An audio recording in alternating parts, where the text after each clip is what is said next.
Hello, everyone. Welcome to another episode of the Benji-Sales live chat. It's so good to be back. It's so good to see everybody. How are you doing today? It's good to be back. It is good to see you. What can we talk about today? We got a couple pretty good topics we can chat about. Not the most stacked news week, but I mean, still some pretty good topics we can discuss.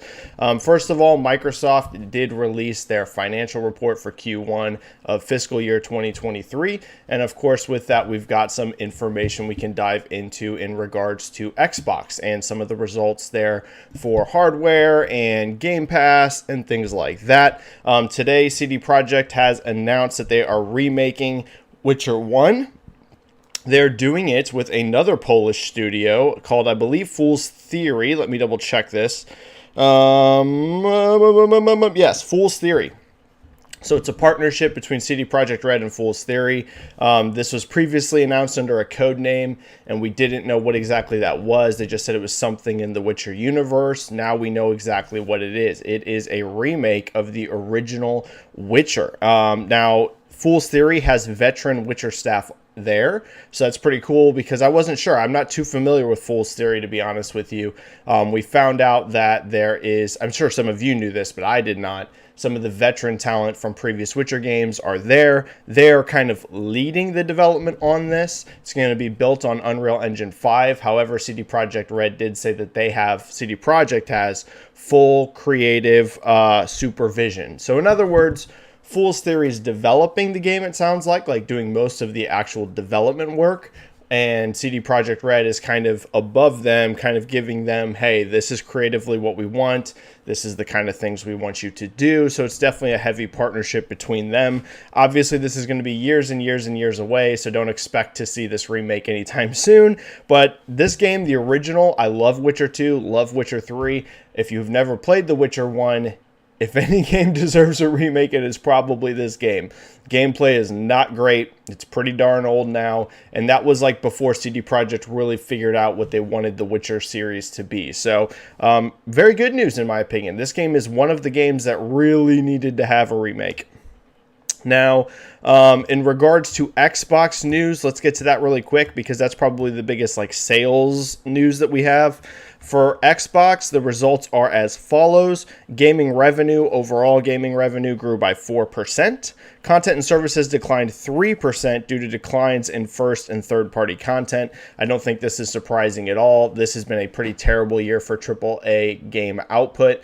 Sometimes people push back against that, and they're like, well, we had Elden Ring and Horizon, and there has been some great AAA games, right? A bad year doesn't mean there's no good AAA games. It just means a bad year. If you look at this year and you compare it to many previous years, not a good output for AAA games. In particular, I would say third-party publishers, right? EA's barely put anything out this year, but that's not. Sports games, Activision Blizzard's barely put anything out. A lot of the Ubisoft's barely put anything out. Most of the big third-party publishers have barely released anything this year. It's been a really bad year for that. And Xbox's first party also, as we know, has had a really bad year.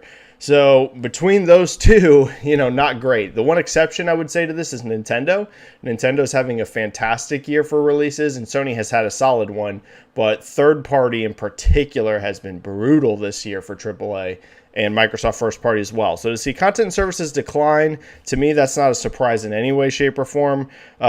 Game Pass subscriptions grew. They did grow. They've said this now every single quarter this year. So Game Pass continues to grow. That's good to see. They announced that PC Game Pass has grown 159% year over year. That is utterly fantastic growth. You're seeing some people push back and be like, well, we didn't have a previous number, so who cares? 159% growth is extreme no matter what. Even if they had 1 million subs before this, 159% above that is still a gigantic growth rate. So it doesn't really matter, to be honest with you, what that first number was. If it was 20 or 30% growth, then you could kind of be like, okay, whatever. But 159% is massive. That is massive growth. So, and they had, to be clear, more than 1 million subscribers on PC. So fantastic growth it looks like from PC Game Pass. I'm very curious what the console growth looks like. I want to get a number from Microsoft on total subscribers, but you know how coy they are about this. So we'll see. I think we'll definitely get one by next year, but I don't know if we're going to get one this year. Total gaming ecosystem revenue was $3.61 billion between July and September. So in that 3-month window, $3.61 billion. It's the biggest Q1 ever for the gaming division in Microsoft. So that's pretty crazy, considering how few releases there are. Considering all of the above, the fact that it was still their biggest Q1 ever for gaming is crazy, to be honest with you. That's really impressive.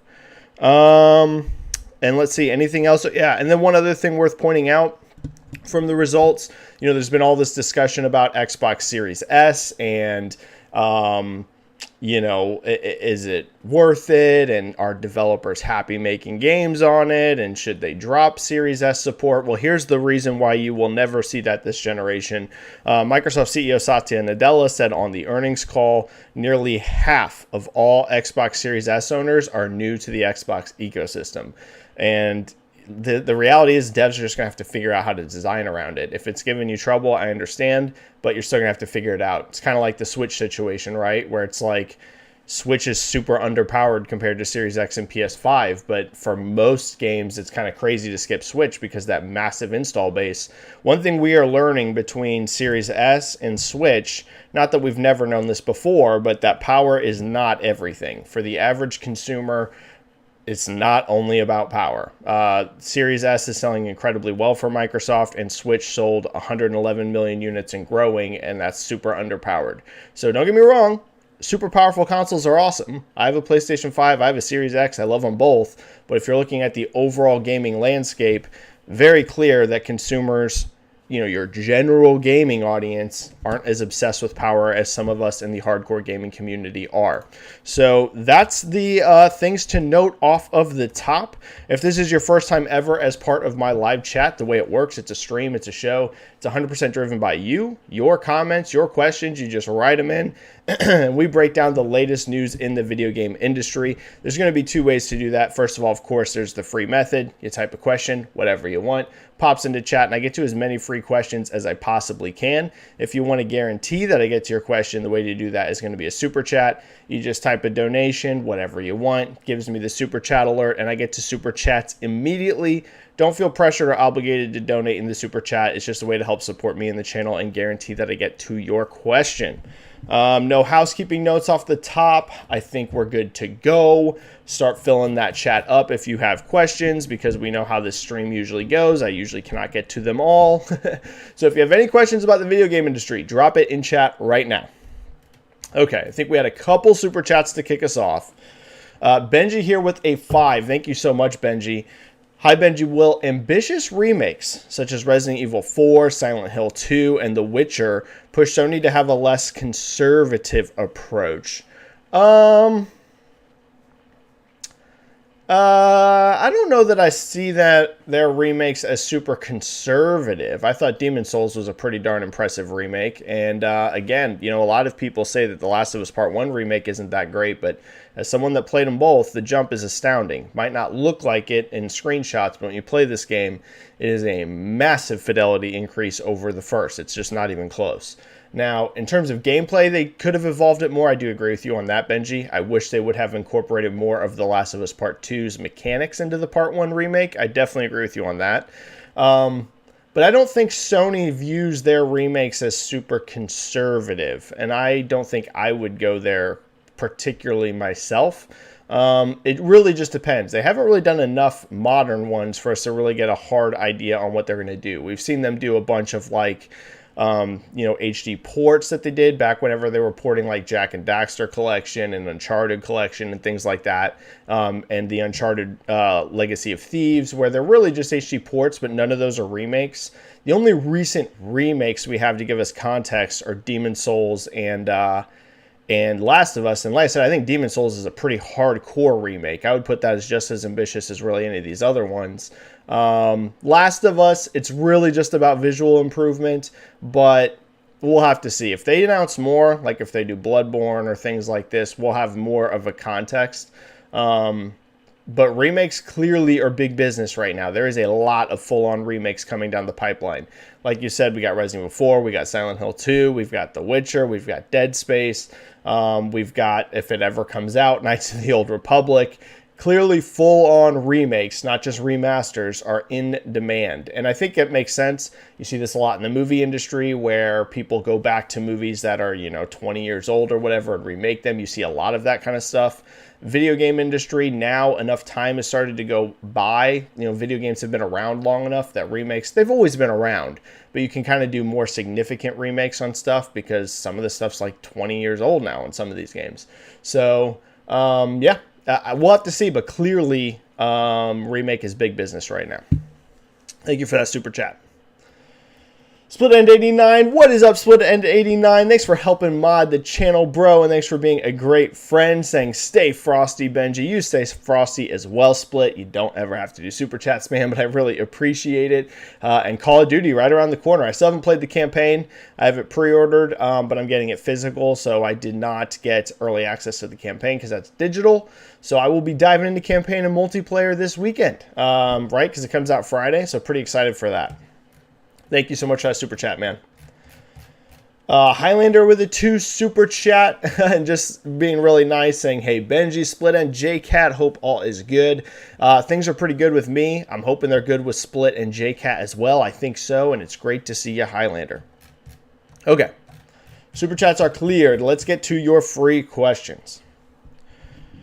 Biglow25 saying, I'm happy to see Persona 5 Royal rise through the Xbox charts for its debut. Yeah, it's doing very solid. Also seems that Xbox first half of 2023 has a couple Microsoft exclusives and Game Pass drops, so happy the drought will be gone next year. Okay, yeah, let's talk a bit about Persona. So for a JRPG, this is doing pretty darn good. So Xbox, as we know, this is just the reality. They have very struggled with JRPGs on that platform. You see a lot of JRPGs come out, and they never even hit the top 50 most played, or if they're on Game Pass, you don't even see them hit the most popular list at all, right? Not only do they not usually rank super high on Game Pass most popular, a lot of times you just don't even see it hit the most popular chart. Persona 5 Royal, it appears the marketing has paid off, and it also appears that people were serious when they were really asking Microsoft that they wanted Persona on Xbox. This has been one of the most requested JRPGs. It's really that and Final Fantasy. Those are the two that people are like, get this on Xbox. And as of last night, Persona 5 has hit top 10 on console on Game Pass most popular list in the US.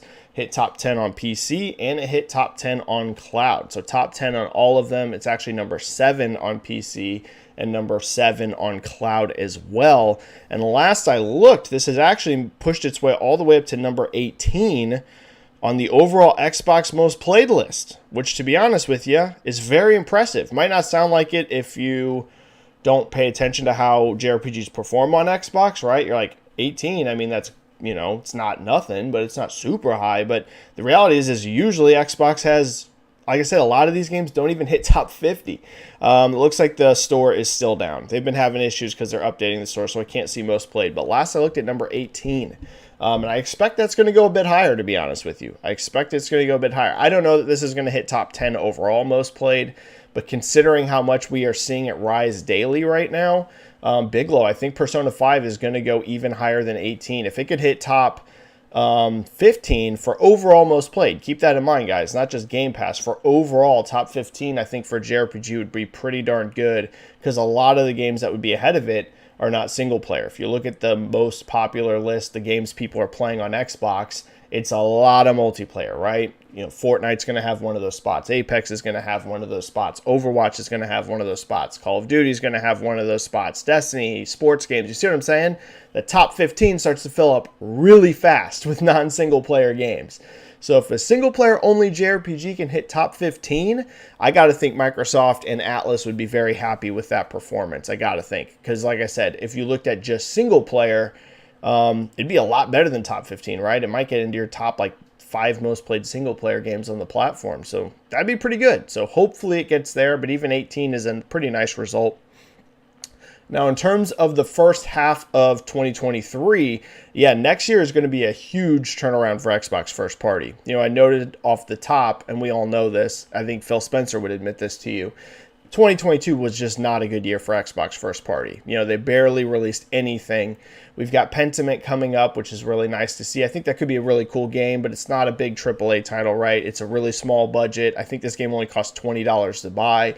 It's not, it's not nothing. I would love to get games like Pentiment, but you also want to get other big AAA games launching alongside it, right? You don't want to have your whole year mostly be kind of just Pentiment. You want to have like Starfields and Forzas alongside the Pentiments. So not a great year this year at all. However, next year is looking great. If you look at next year in just the first half of the year, we've got the Age of Empires 2 Definitive Edition coming to console, which is very cool because Age of Empires has not been on console. I know this game's been out on PC for a long time, but for console players, this is a very cool announcement that Age of Empires is finally coming to Xbox 2 and 4. But 4, we don't know when that is. It's just 2023, but 2 is confirmed in the first half of the year. So you got that coming. You've got Minecraft Legends coming. You got Forza Motorsport coming. You got Redfall, and you got Starfield. Those are all announced for the first half of the year. We'll see if anything gets delayed, but as of now, that's within the first half. I mean, that's 5 big first-party games in just the first half of the year. So looking good, and that's without even factoring what could come in the second half. So 2022, very, very, very rough for Xbox first party, but it does look like next year's a big bounce back year. JCat saying hi. What is up, JCat? Great to see you. Thank you for always helping mod the channel. You are awesome, JCat. I think there might have been a super chat. Let me get that super chat. Icepick 1878 with a $5.99 super chat. Thank you so much, Icepick. That's very kind of you. Hi, Benji. Horizon Forbidden West is currently at number 5 in the 2022 year-to-date NPD chart without counting bundles. How much do you think it is sold by now? Well, I'll tell you what. Horizon has had quite the rebound. Early on, there was a lot of wonder, how really is Horizon Forbidden West doing? Because we never got a number from Sony, and then it kind of just disappeared, in terms of discussion. You just never got a number from Sony, and then it got bundled kind of quickly. And some people, including myself, were like, are they bundling Horizon because it's not selling well? I think we figured out that wasn't actually the case. If you missed this, Ice Pick, we talked about it on a chat quite a while ago. Before Sony officially raised the price of the PS5, we had done some thinking, and it was like, you know what? I think Horizon's bundled not because the game didn't sell well. I think they were trying to artificially raise PS5 prices, right? Because they were producing a lot of those Horizon bundles, and it cost them $0 to include a first-party game in the box because it wasn't even physical, right? It's a first-party game, so they don't pay any license fee to anyone, and then it's a digital code, so there's not even a manufacturing cost besides whatever it costs for that tiny slip of paper, which is what, a couple cents? So I think that was the main reason that Horizon bundle existed. I don't think it was to try and boost Horizon's actual numbers. I think it was to raise the price of the PS5, which makes a lot of sense. And once we, a few months later, all of a sudden the price gets raised, right? So it's like, okay, that kind of confirms what my thoughts were on that Horizon bundle, that they were trying to raise the price. So, overall, the Horizon really seems to be legging pretty decent for a PS5 game, right? Don't get me wrong, this is selling some on PS4, but the vast bulk of sales are on PlayStation 5, considering the install base. Icepick, it does appear that Horizon is going to do pretty well in the long term. I don't know exactly what the numbers are going to be, but it has popped up now on charts in some of these months, ranking in the top 20 on NPD. And like you noted, that's without bundles, right? Because unlike some regions include bundled sales in their charts. NPD does not. So any game that is in a bundle, like a hardware bundle, it will not factor in those hardwares into its software rankings. Some are different, right? I believe the UK actually includes bundles, but the US NPD number does not. They keep bundled sales completely separate from software charts. So looking pretty good, I gotta say. Horizon does look like it's gonna leg pretty well. Now, what the total number is by now, if we're gonna include bundles, I would say it's probably over, it might be getting close to that 10 mil number, to be honest, just because the bundles are so heavy.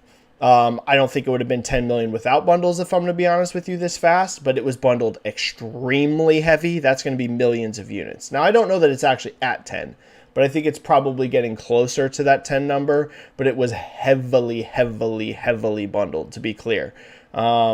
Which, it's not the end of the world. I'm just saying the bundles are very heavy. I work in retail, and I can tell you, ever since that bundle came out, the bulk of PlayStation 5s that we sell are the Horizon bundle. It's not all of them. They are sending some non-bundled consoles, but for months and months and months, the vast bulk of PS5 sales that we were selling were bundled Horizon ones. So that definitely boosted it by a few million units as well. So by the end of the year, could it maybe get to that 10 mil number? Not impossible. Just depends on how much the bundle keeps doing, right? And thank you for that super chat. All right, I think super chats are cleared. They are. Thank you so much, guys. Let me get to your free questions. Cameron Swear might be the last stream before Nintendo's financials, July to September. I think we're 2 weeks out. Any predictions for Nintendo games / hardware? Ooh, interesting question. Hardware is going to do really, really well. It's going to be a bit down year over year. That looks pretty likely.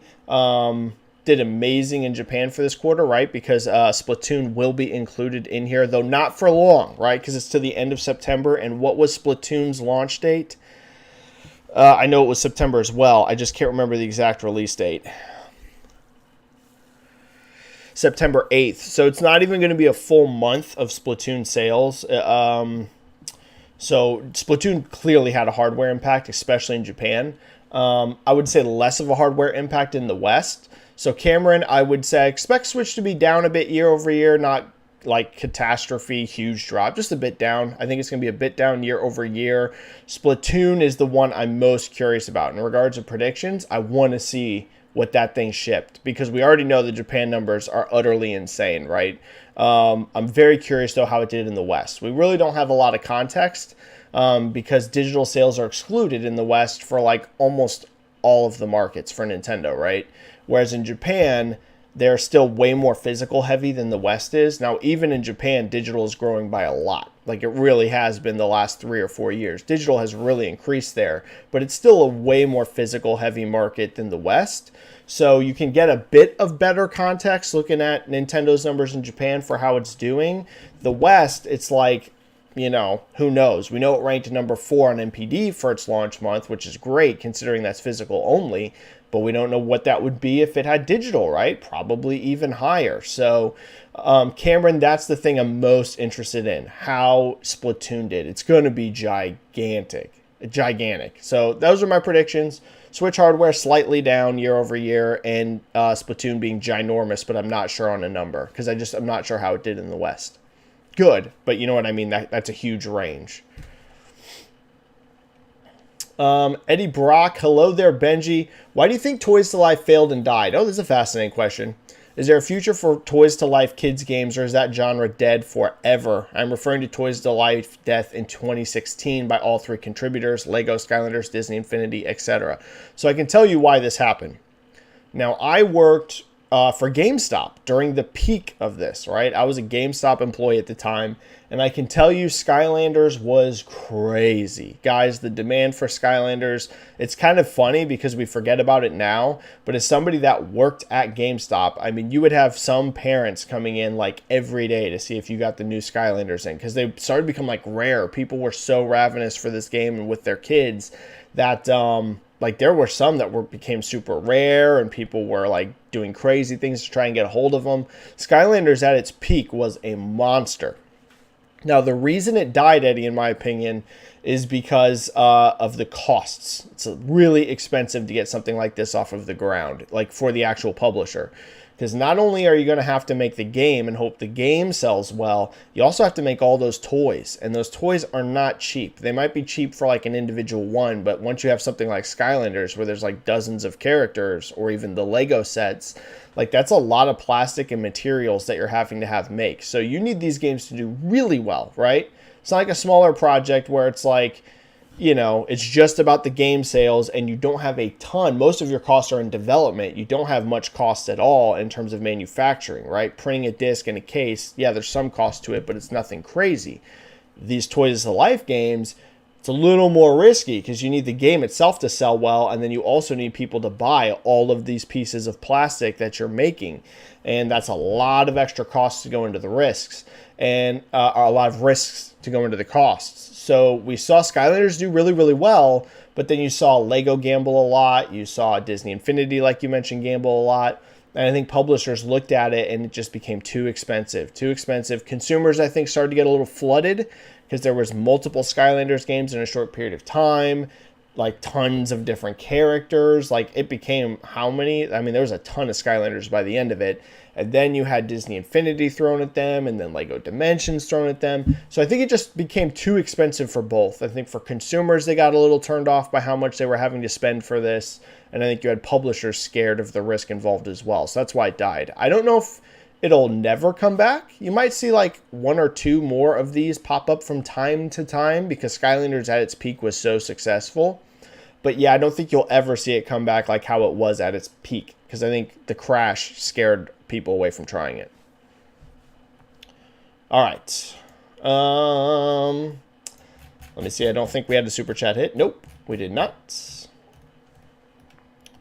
Danger Man. What's up, Danger Man? Great to see you, man. Benji, PC discussion, but I'm interested to hear your thoughts on sluggish Ryzen 7000 Zen 4 CPU sales. Sorry about that. AMD should drop the CPU prices themselves to make the platform entry barrier more appetizing. However, it seems that they want to divert CPU production from desktop to servers, seeing an opening against Intel next year in that market. Your thoughts? Well, I am not a PC hardcore guy, to be honest with you, Danger Man. Most of the discussion that I have about PC hardware is going to come from the Digital Foundry podcast every week. I do listen to it. What I will say is that PC in general right now is so freaking expensive that I'm not entirely shocked at sluggish sales for CPUs in general right now, because I'm also very curious how 40 series is also going to sell in the long run. I know that's a GPU and that's by NVIDIA, but right now the costs of building a new PC are just so extraordinarily high. And I know it's come down a bit since like some of the, what's the word I'm looking for? Some of the crypto crash happened, right? And some of the mining crash happened. I know that has brought like a lot of used prices down, and even on some of the new cards. But whether that's GPUs, whether that's CPUs, I think right now building a new computer is so prohibitively expensive that it is going to impact new hardware builds. I really, really do think so. I think that NVIDIA is probably going to have to drop the 40 series price at some point. We'll see. I could be totally wrong. I'm sure at launch they're going to sell a ton because people have been waiting so long for new cards, but I'm very curious how these are selling 3 or 4 months after launch. So in regards to you, like, you know, should they drop CPU prices themselves? I think so. I think everyone needs to drop some prices on GPUs and CPUs right now. If they really want a really healthy sales in the future, I think they're going to have to bring prices down somewhat. I mean, I know inflation and stuff has been crazy the last, year or so, but dude, building a new PC right now is crazy how much you're going to spend. It's absolutely insane. So I do think so. I think AMD is going to have to drop CPU prices, GPU prices, same for NVIDIA, Intel, everybody. I think, but we'll have to see. You never know. Pugny Booper 12. Benji, Sony without showcase this last month. They had Silent Hill, Final Fantasy 16, hosted a Resident Evil showcase. God of War is coming soon. Death Stranding 2 soon to be revealed. You think they really need a showcase? No, it's over, I think. I think Silent Hill kind of killed it. I think it's done. And Final Fantasy. That one too is like, it's not happening. There is no showcase. Herman, Jim, and many other PS execs are in Japan taking pictures with Kojima, visiting devs, happy photos, etc. I think they're just chilling thoughts. Yeah, I think it's over. We've been debating this for a long time. I thought there would be a showcase in September because it just made sense. Never happened. And then having Silent Hill and Final Fantasy not announced for Final Fantasy, but a new trailer back to back. It's done. There is no PlayStation showcase this year. I think my theory has been true ever since there was none in September. I think first party's not ready. You can't really have a showcase if you don't have first party studios ready to show games. Because if you notice, none of these are first party games, like all of these recent reveals that you mentioned, Silent Hill, Final Fantasy, Resident Evil. None of that's first party. The only first party game that got a new trailer recently was God of War, and that's because the game's almost out. Like, they had to do another trailer for that game. Outside of that, there's nothing first party being shown. I think that kind of tells you their studios are just not ready to show games. So there's your answer, right? We were wondering, why is there no showcase? Where's the show? They're just not ready. It's just very clear that their first party studios are not prepared to show anything. So there's a very slim chance, Pugny Booper, if they are going to do a return of the PlayStation Experience or whatever that was called in December, if they're going to do like a digital version of that, I would say there's a very slim chance maybe you get that something like that in December, but I also don't think that's going to happen. My theory is that Death Stranding 2 is going to be a Game Awards reveal, which kind of makes sense considering Kojima's relationship with Jeff. Death Stranding 1 had multiple trailers at the Game Awards, right? The original reveal was on a PlayStation stage, but after that it had like, I know it had at least one huge Game Awards trailer. So Death Stranding 2 is probably a Game Awards announcement, and they'll probably do a showcase, I'm not sure when, sometime next year, but yeah, their first party clearly is just not ready to show games. Randy Norman.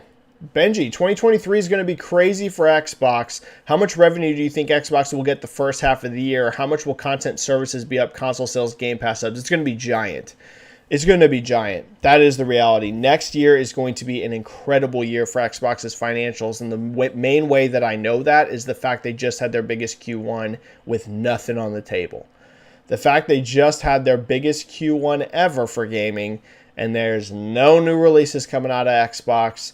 There's no major first-party games to drive Game Pass subs. Of course, we had some third-party content, but as I've noted on here before, it's very clear if you look at the rankings list for most popular, Game Pass is primarily driven by first-party. Don't get me wrong, third-party helps. I think it's important to keep getting cool third-party games on there. But think about how few of first-party releases Microsoft's had in the past, year? And if you look at the most popular list on Game Pass, it's like half first-party. So imagine what that would be if they had a lot of first-party releases. Instead of being half first-party, you'd be like, like 3/4 of the list is all first-party games? That's telling you first-party is what's really driving Game Pass subscriptions. So the fact that Game Pass is still growing with barely any first-party output, the fact they had their biggest Q1 ever with nothing on the table, next year will be huge for them. Huge. Now, does that mean that they're going to match Sony? I don't think so. That's the eternal debate, right? People are always like, I don't like to look at stuff like that. If you guys notice, the way I cover the video game industry is I typically cover them each by each by each. I don't particularly love doing the direct comparisons between any of them. You don't see me really compare PlayStation to Xbox. You don't see me compare Xbox to Nintendo. You don't see me compare Nintendo to PlayStation. I do almost none of that. I just focus on each one's business because, in my opinion, you can all be successful if your business is doing well. I don't necessarily love to be like, oh yeah, but Sony's still number one. Like, I'm just not into that because that can get really console warish really fast. But if we're going to discuss it, do I think even with this growth that they're going to match PlayStation in revenue and stuff next quarter or next year or console sales? I'd say no, right? I would still say PlayStation's going to be ahead of them. But in terms of, if you just look at the Xbox business, which I believe is the correct way to do it, is to look at each business and see growth within that business, not necessarily directly to competition, it's going to be big. They're going to have a great year next year. I mean, we just talked about 5 or 6 first-party games in the first half of the year. That's not even mentioning what's coming in the second half. It's going to be big. Big year for them, yeah. And I suspect that's why you haven't gotten a Game Pass sub announcement, because there's been no first-party games this year. It has grown. We know that. Literally every single quarter they've reported growth. But I don't think it's explosive growth. It's good growth, right? Like PC in particular looks like it's doing very well. But I don't know that it's one of those things where it's like they went from 25 million to 40 million, right? Like something crazy like that. I don't think so. I think they're probably right around that 30 million number right now. And so they'll probably wait until they have a ton of first-party games released and then give you a huge Game Pass number. But it's going to be big, Randy. Big year for Xbox next year. Let me see. I think there might have been a super chat. There is. Highlander001 with a super chat. Do you see any new IP coming out this year from Sony or Microsoft? I mean, want to see something more that will push the Series X and PS5. Well, we know there's new IPs coming. Starfield's a brand new IP. That's brand new. Pentiment's a brand new IP. Redfall's a brand new IP. But I think you're asking, like, push it, like, in terms of visuals or something. Is that what you mean? Because there is a lot of new IP coming. PlayStation, though, is more interesting because we know Sony has a ton of new IPs on the docket, but not announced. So that's a little interesting, Highlander, is that Xbox, we actually know a lot of these new IPs. Like I said, off the top of my head alone, you've got Redfall, which is a new IP. You got Pentiment, which is a new IP. You've got not Avowed. Well, Avowed's weird. Avowed is set in another universe. Like, it's set in the Pillars of Eternity universe, but it doesn't have that branding, and if you're a casual, you would have zero idea that this isn't set in that universe. You would just think it's a new IP.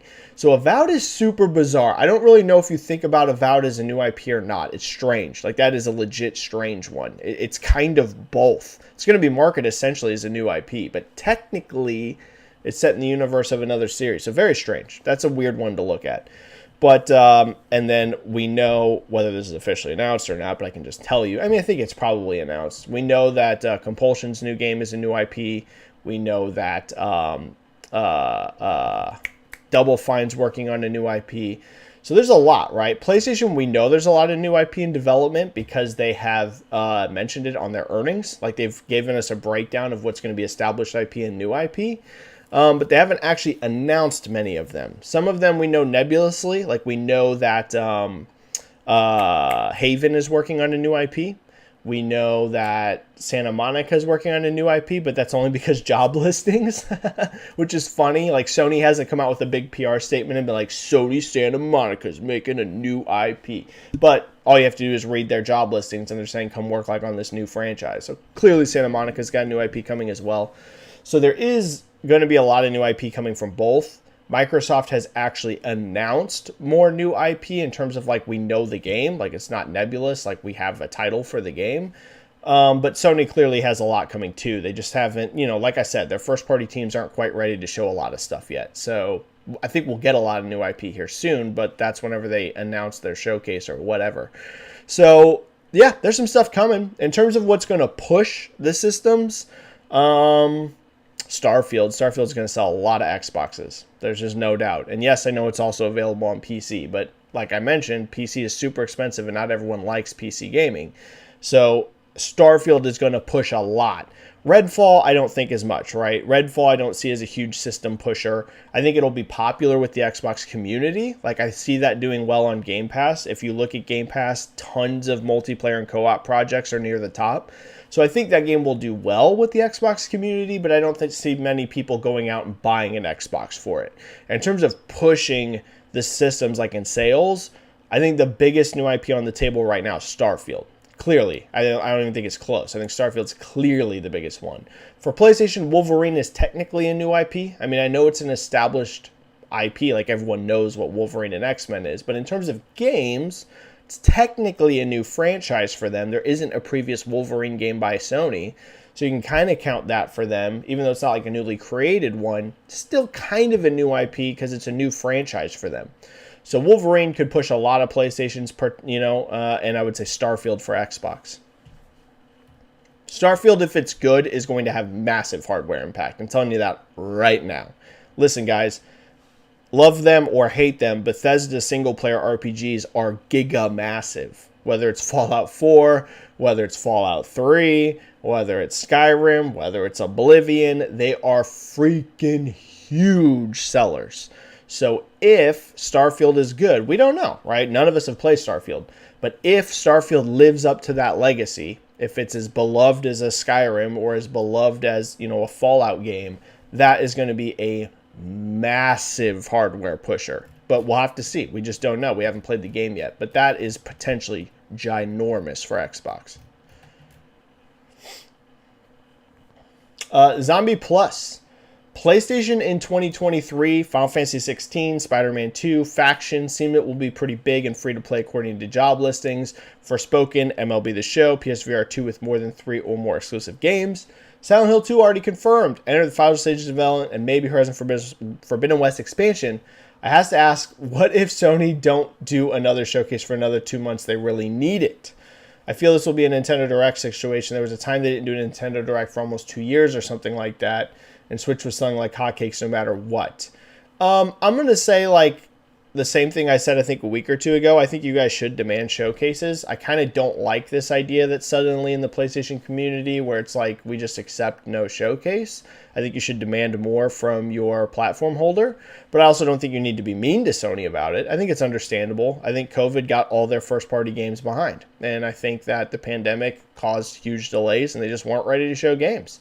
So it is what it is. I'm not saying like hold them accountable, like you go to PlayStation executives like Herman on Twitter and be like, you should have given us a showcase this year. What are you doing? But I also don't like the idea of just being like, oh, it's fine in sugar and rainbows and you guys don't have to do a showcases anymore, because that would suck. Like if we have next year with no showcase either and it's just random announcements all over the place, that would also suck. I think the showcases are fun. So I think you guys should expect more. I think you guys should expect a showcase. However, at the same time, it is what it is. I understand the reasons why it didn't happen, and it's not the end of the world. And 2023 is looking like a good year for PlayStation as well. I mean, for PlayStation and Xbox. Next year, I think, is really the year the generation starts. Like, it's been around for 2 years, yes, but we talked about this on the chat numerous times. You can, like, count on almost one hand how many current-gen only games there are. There's almost nothing. Like, almost nothing. And we had so many delays that pushed games 1 to 2 years off. 2023 to me, whether it's PlayStation or Xbox, that feels like the year where these consoles really kick into full gear. Like where it finally feels like a brand new gen. Because I love my PS5. I love my Series X. But in terms of just like feeling like a new platform, I would say it's probably been the slowest feeling transition ever between consoles that I've ever owned. And like I said, love Series X, love PS5. But it hasn't felt like that, you know, we're in the gen now. Like there's tons of games releasing that are current gen only. And there's like, you know, tons of new content like PSVR 2 and things like that. Next year's the year where I think it really feels like it. So yeah, it looks like next year's going to be great for PlayStation and Xbox. Like for real. I agree. It does look like the real kickoff to this generation. I think we had another question here from Danger Man. Additional question that sounds crazy. Could Microsoft not just buy WB Games, but WB as a whole? Yeah, I've had some people asking me about this. I mean, Microsoft is not bothered by regulators on that front. I mean, especially if Activision deal falls through. This is an interesting question because the reality is it's known in the industry. And I'm not saying the video game industry, I'm saying the entertainment industry. It's like a known thing that Discovery is selling WB in 2024. Like, it's not really a theory. Like, if you talk to anyone in the trades or you look at any of the reports that are out there, it's like known. Like 2024 is when it's going to go back on sale again. And that's why you saw Zaslav be so aggressive with cuts. I don't know if you guys realized this or saw my tweet about it that I retweeted. They're going to cut like another 2 to 2.5 billion in costs in the next year. And the way you cut costs with entertainment, because they've already fired so many people, it's not firing more people, it's canceling more projects. Zaslav right now is going to run this company as lean as possible with as little debt and cost as possible so he can get the best return whenever they sell this company to what it sounds like is probably going to be Comcast, but that could change, right? It could be somebody else, but that Universal Comcast is the front runner according to everyone.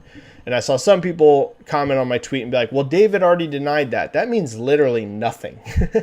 They can't legally sell this company until 2024 because of the way the deal worked whenever Discovery merged with WB and this happened. They legally, literally can't sell the company until 2024. So right now it does David Zaslav zero favors, you know, over a year before that can even legally happen to be like, oh yeah, we're selling the company.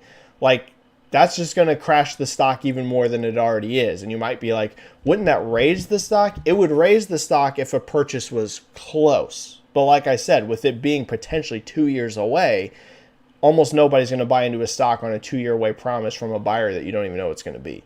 So David right now is going to tell everyone, of course we're not selling the company, because it does him, there's literally zero reason for him to announce that until they can actually legally do it.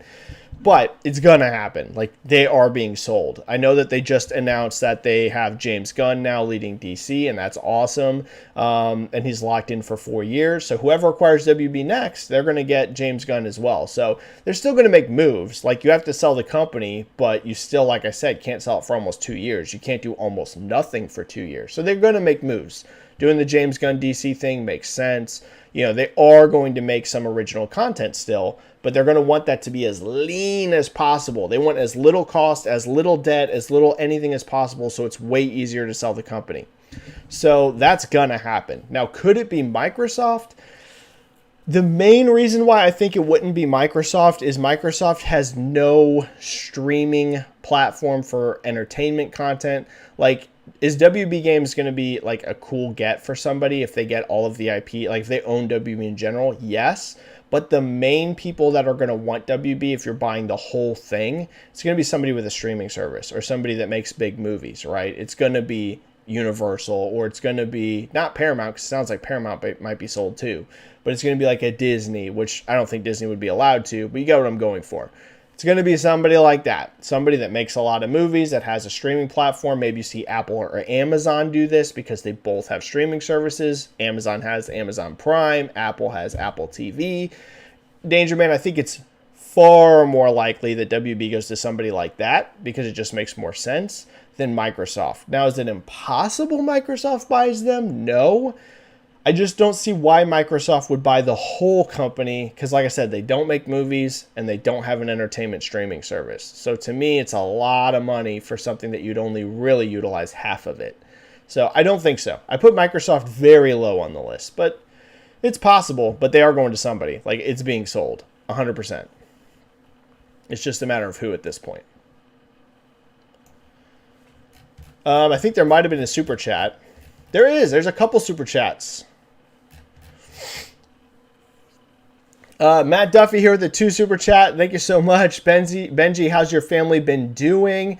The family's good. Matt, I've been having a little extreme anxiety lately. I've had anxiety off and on my whole life. I'm a bit of a hypochondriac about my health. You know, I would say my anxiety right now is kicking pretty hard. It's weird. I'm a bit of a hypochondriac and, yeah, it's not been great. If I'm going to be honest with you, Matt Duffy, I would say the last week or two, the anxiety's been pounding pretty hard. Now, there's also stretches of time where I have almost no anxiety. I'll go months where it's very, very minimal. But there's times where it's bad, bad. I don't want to go too into detail, but there's times I'm barely functional. And, I would say the last week and a half to 2 weeks has been one of those stretches. Not been good for that. My depression's fine. You know, my depression's been very good lately. The last couple of years, I've really dialed that back. But the anxiety is pretty brutal right now. But the rest of the family's doing good, Matt. I appreciate that. And thank you for the super chat and always being so kind. Highlander001 with a 5. You got a shout out on CNBC Monday morning. What? I was on CNBC? What? When talking about Activision Microsoft deal, it was one of your tweets. What? I wish I knew this so I could have seen it. Dude, that's freaking cool. As to my last question, I meant graphics. Oh, okay. Dude, that's super cool. CNBC with the shout out. Wow. You know, sometimes I'm very lucky, guys. I get some very cool shout outs. I was on the Today Show one time, which if you're outside of the U.S. might not seem like a big deal, but the Today Show is a huge daily show that is on, I believe, Monday through Friday. And it's huge. It's a huge morning show for America. I was on that for Game of Thrones. They put one of my tweets out for House of the Dragon. They featured me on there. CNBC, that's super cool. Dude, I wish I knew so I could find the clip so I could watch it. But that's very, very cool. Very cool. Kind of wild for just a random dude, right? This stuff always trips me out because I know that some of you guys think of me as I'm not saying you guys think of me as cool, but I'm saying a lot of people, which this is hilarious to me, knowing myself, but a lot of people see me as kind of an authority on this stuff or someone that's very well versed in this stuff. But I just think of myself as a dude because I don't work in the industry. I spend my nights in a regular retail job. But man, people are incredible. So that's awesome. Thanks for bringing that to my attention, Highlander. I had no idea. CNBC, very, very cool. And then your last question about graphics. Starfield to me doesn't look like it's going to push the graphics to the limit on Xbox. I think it will probably be pretty impressive considering the scale, right? The scale of Starfield looks like it's kind of nuts. So I think the visuals combined with the scale will be very impressive. But I don't know if it's one of those games where you're going to see like Starfield screenshots and just a screenshot's going to like blow your mind, right? I think it'll look good. But I think when you play it and you're seeing the visuals combined with the scale, I think that's going to be where Starfield really shines in terms of impressing you. In terms of just raw, like, screenshots, melts your face off. Spider-Man 2 is probably going to look pretty crazy. I mean, Spider-Man 1 and Miles Morales, I think, are both excellent-looking games, and those are cross-gen and or PS4 only originally games, right? Spider-Man 1 was originally only PS4, and Miles Morales was cross-gen. I have a feeling Spider-Man 2 is probably going to look pretty friggin' nuts, because the budget behind it is going to be giant, and Insomniac has an awesome engine. Look at how good Ratchet & Clank Rift Apart looked. So I think Spider-Man 2 out of announced games will be one of those like eye-melting games where you see it and you're like, holy crap, that looks nuts. I think that will probably be one. Sony has so little announced, it's hard to say what else will be, right? Because we just know so little else.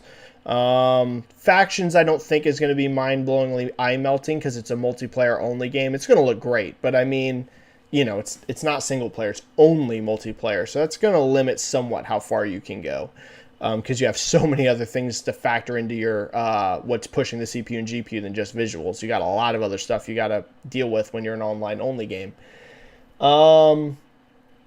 So I would say on the Sony side, out of what's announced, Spider-Man 2 should look nuts. God of War Ragnarok looks really good, but I do think you can tell it's a cross-gen game, which is not a diss, right? Some people would take that as me insulting the game. Guys, I'm 10 out of 10 hyped for Ragnarok. I'm just saying, as awesome as it looks, I think you can tell it's cross-gen. So I think that Spider-Man will be more impressive visually than Ragnarok is. For Xbox, the most impressive, probably going to be Hellblade 2. Probably Hellblade 2 out of what's announced, like in terms of what we were talking about, eye melting, holy crap, I look at these screenshots, Hellblade. I'd say Spider-Man on Sony's side, Hellblade on Xbox's side. All right, super chats are cleared again. Thank you so much for that, guys. Where were we at on the free questions?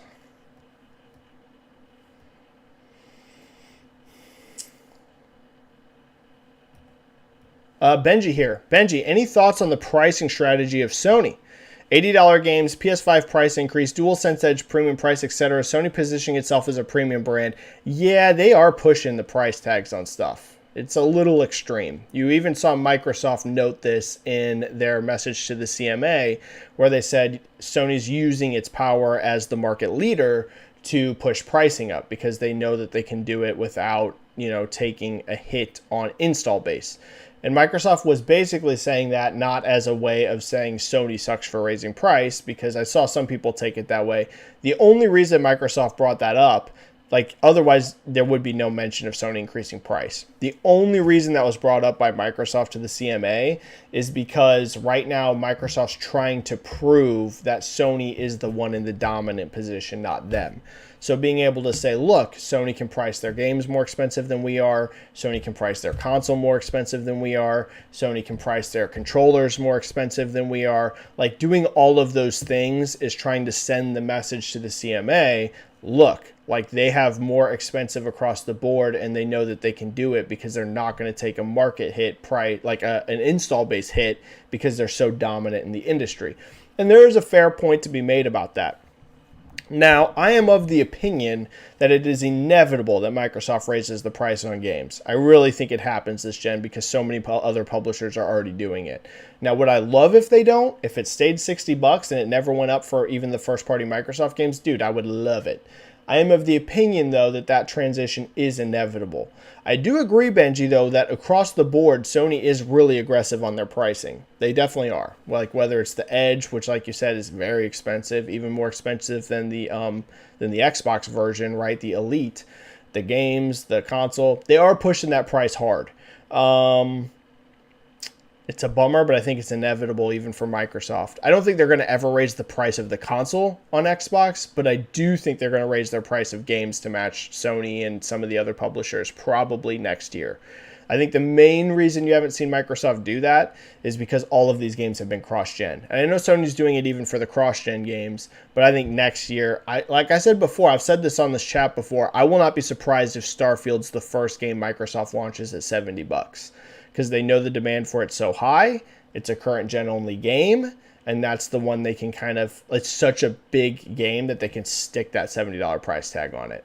So I have a theory that that's going to be the first one you see at $70 from Microsoft. But Sony is very aggressive on pricing. That it is true. Dior Amaro, what is up, Dior? Great to see you. Benji, what do you think is the next remake from Capcom and Resident Evil? Oh, great question, Dior. Pretty sure Resident Evil 4 is 2023. Yep, that's 2023. And in 2024 is Resident Evil 9. Yep, that is what it sounds like. RE9 is going to be 2024. But in 2025, my picks are in this order. 1, Resident Evil 1. 2, Resident Evil 0. Or 3, Resident Evil Code Veronica. Ooh, great question.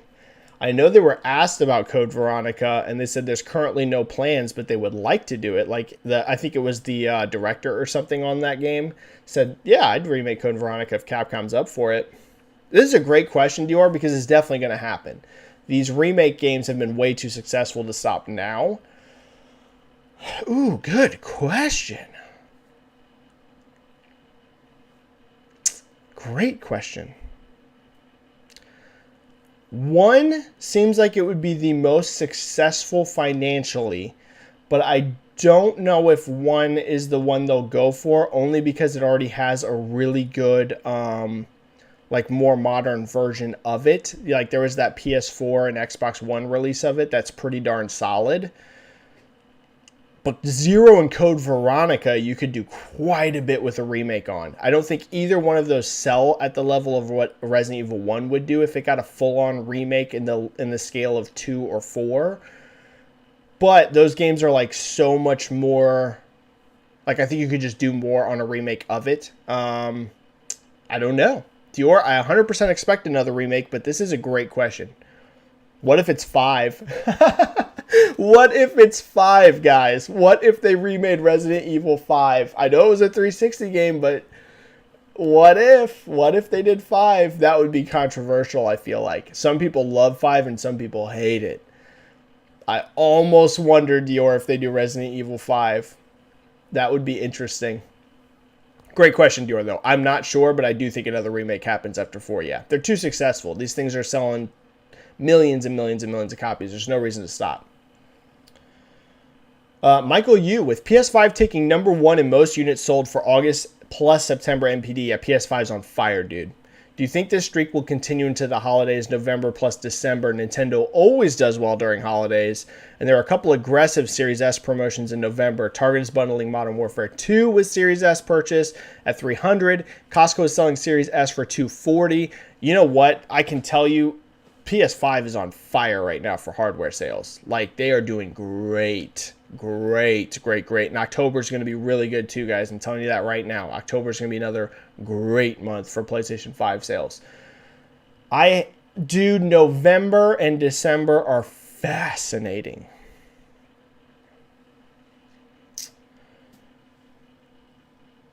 I think November is utterly fascinating because it's essentially Pokemon vs. God of War and Call of Duty.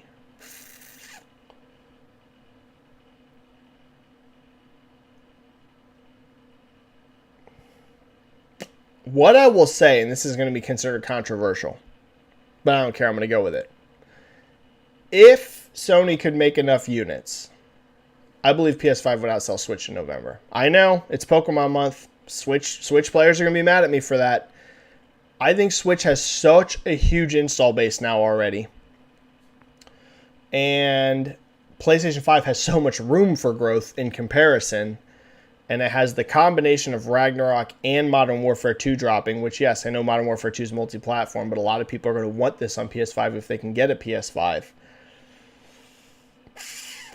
If the units are there, I think they can do it. Yeah, even with Switch with Pokemon. It's going to be considered controversial, but I really think they can, because I think Switch is late enough in its life cycle now they could do it. However, what I will say, I have no confidence that Sony can outship Switch in November. So if I had to bet, Michael, I would bet Switch number 1, PlayStation 5 number 2, Xbox number 3, because I just don't think Sony can get enough PS5 units into retailers as Nintendo can get Switches. And I think that will be the difference maker. I think if it was unlimited stock, it would go PlayStation 5, Switch, and Xbox. I hate to say it. I was feeling really confident about Xbox momentum earlier in the year, but it does feel like they need first-party games. Just going to be real. They had a great first quarter even without them, but I still think this particular holiday of the three, Xbox will have the least demand. It doesn't have a big exclusive with it at all, whereas God of War and Nintendo both do. So we'll have to see. No matter what, I think Xbox comes in third. I hate to say it, even with the promotions. I just don't think... I don't think that, Microsoft is just not shipping as many Series X's right now as Sony's shipping PS5s. That's just the reality. And Series S has great deals, but I feel like PS5 will still have more raw demand because of God of War in November. But we'll have to see. December to me is, I have no idea. No idea. I have no clue. Any of them could be number one in December. I got no idea. I got no clue. I got no clue. It could be any of them. Xbox could take December, PlayStation, or Switch. To be perfectly honest with you, that's the truth. Any of them could take December. I got no idea. Javier Colper, prediction sales for God of War Ragnarok first week or month. Predictions for PS5 in November. We just talked about that, and maybe December. And predictions on Ragnarok critic score. Okay, so a couple questions. We just did the hardware sales for PS5. God of War launch will be bigger than 2018. I'm sure of it. It's going to be. The Ragnarok hype is ridiculous compared to what 2018 was.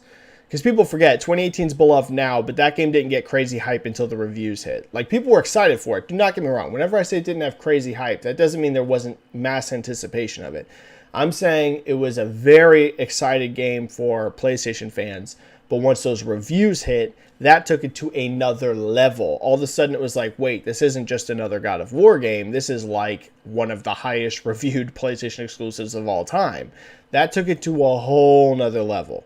Whereas Ragnarok's riding in on the success of 2018. Like, it already has all of that momentum that 2018 earned coming with it. So it's going to be over 3 million in 3 days. I know I was hoping Horizon Forbidden West would get there. God of War, I am sure of it. It's going to. If it doesn't, I'm going to be real. I think that should be considered an underperformance. It needs to hit 3 million in 3 days. So I do think it will. I think Ragnarok will beat that. I do not know if it can beat The Last of Us. You know, The Last of Us was over 4 million in 3 days, which, guys, is a lot of copies. 4 million sold, not shipped. 4 million sold through in 3 days is a huge number. Plus, Last of Us Part 2 had a ginormous PS4 install base to launch on. And I know that PS4 install base is still there, but we've seen that, like, even with Horizon Forbidden West, a lot of people are waiting to play these games till they get PS5s. They're still selling on PS4, but a lot of people are waiting until PS5 to play it. So God of War, I don't know, in terms of 4 million. I don't know if it can beat The Last of Us' 4 million, but it will be over 3 million. And if it's not, I consider that an underperformance. And the Metacritic scores, I think slightly less than 2018, but that's still going to be amazing. I think it's going to be over 90, but under God of War 2018. Because that was what, 94? Which is insane. Isn't God of War at a 94 on Metacritic? God of War. It's 94, guys. That is a crazy bar. And we've seen it become harder and harder to hit 90 Metacritic lately. Like, there's a lot of games that are in that, like, 88, 89 range. It's getting very hard to break 90 Metacritic. So I'm going to say slightly below 2018, but above 90. So in other words, less than 94, but above 90. That's where I think it hits.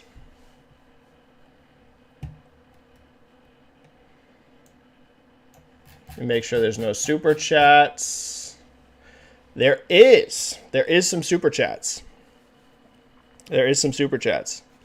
Joseki here hitting me with a 2 super chats.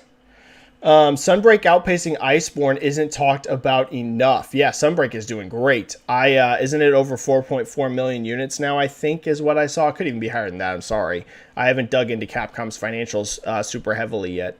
But, yeah, I believe it's over 4 million. So, yeah, great. Sunbreak is doing super great. Yeah, it's doing awesome, Joseki. I agree with you. It's doing super well. Considering it's also just PC and Switch, it's not available at all on Xbox. So great. Good shout out, Joseki. 1 second here. Give me just a sec. Give me just a second. Sorry, I'm trying to do something really quick.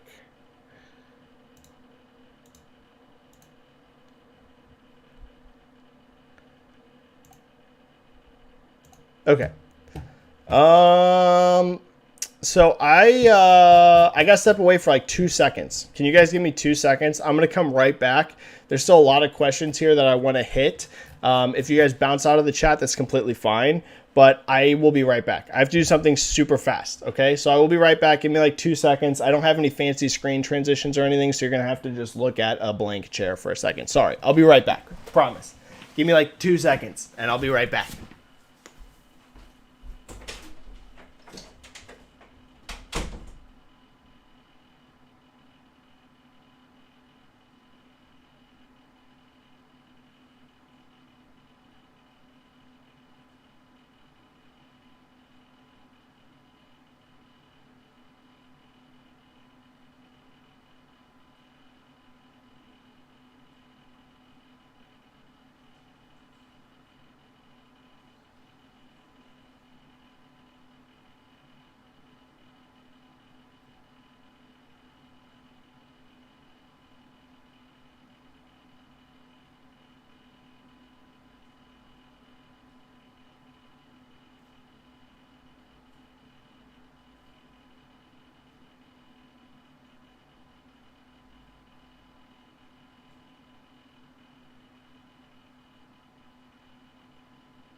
Okay, I apologize. I'm back.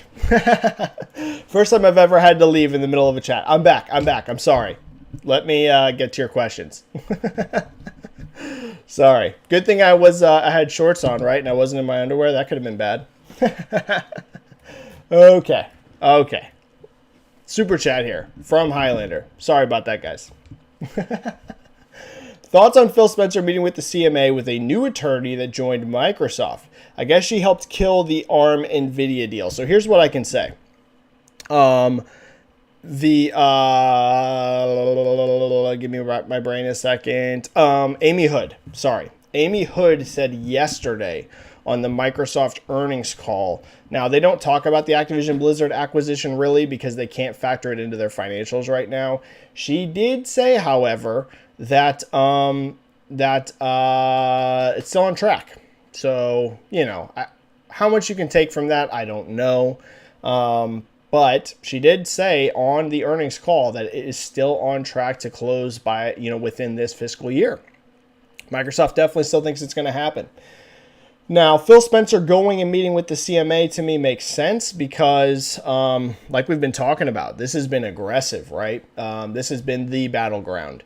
Hasn't really been the US, hasn't even been mainland Europe, which some of us were wondering if it would be, but they actually seem fairly cool with it. It's really the UK. And I don't know if you guys have seen some of the language that's been coming out from the FTC and from some people in the US being very critical of CMA. Very upset with them about what they did with Facebook, for example, and Giphy or whatever. I think UK is going to go through in the end. I think that they're going to start getting a lot of pressure from the US, and the UK, I don't think, wants to risk fracturing the relationship that we have, right? US and UK have a very strong relationship, and no, Activision Blizzard wouldn't end relationships between, the US and UK. So whenever I say fracture the relationship, I don't mean like literally the countries. Like, you know what? We were allies, and now because Activision Blizzard, we're at war. Right. I don't mean like that. I mean on the business side of things, how they investigate things, working together. I think that there is a lot of pressure now coming from the U.S. that they do believe that the CMA is not exactly doing things well. There has been some surprisingly harsh language coming from the U.S. side, not from Microsoft, from U.S. regulators over how the CMA has been operating. So I think that it's going to go through. I really do. I've been all over the board on this, up, down, on if it's going to go through or not. I do think so. I think after this last week, it's really probably going to. I don't think it's going to be easy. I think there's still going to be battles, but I think it goes through, yeah. And Phil going over there, it's good and important. He should be going over there because this is the battleground. It's not really anywhere else. It's here. This is the battleground for the deal. So Highlander makes sense. Okay. Super chats are cleared. I want to get to still some more questions, guys, so don't worry. I'm going to go for about 15 or 20 more minutes. So if you still have a question in here I haven't gotten to, I'm going to be here about 15 or 20 more minutes.